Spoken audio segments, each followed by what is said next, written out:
Where your treasure is, there will your heart be also. God has given us unlimited treasures in His Word.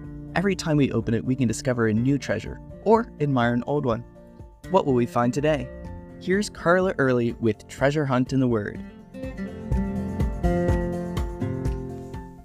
Last month, a friend of mine was getting ready to move. In preparation for her move, she got everything out of storage.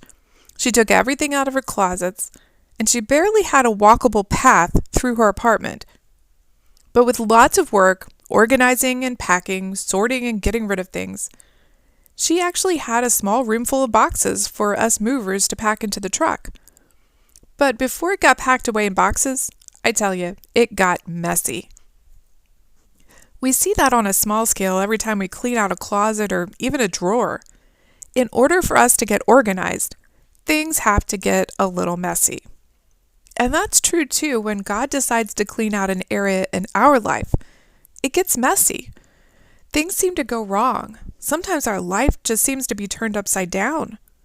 Have you ever felt like that before? A friend of mine calls it messy with a bow on top. Because we know the Lord, we know everything's going to work out okay, but in the middle of it, it's going to be a mess. I'm sure the Israelites felt like that in Egypt. They'd been slaves for 400 years. They cried out to God, and He sent Moses to tell Pharaoh, "Let my people go." But instead of fixing the situation, Pharaoh made their lives harder by telling them that they had to find their own straw to make bricks and keep the same quota. It got worse before it got better for them. Over and over, actually.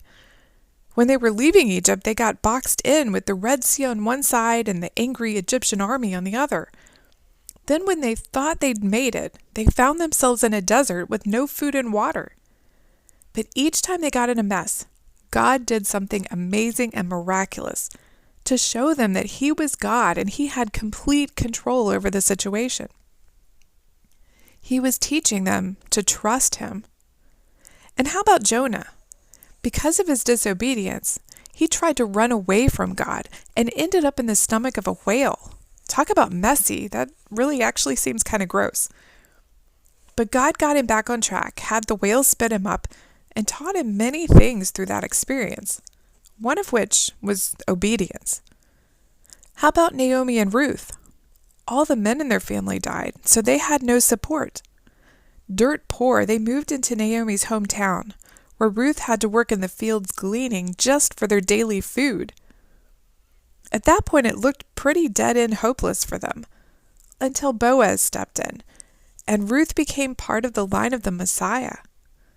God used messiness in their lives to position Ruth exactly where He wanted her.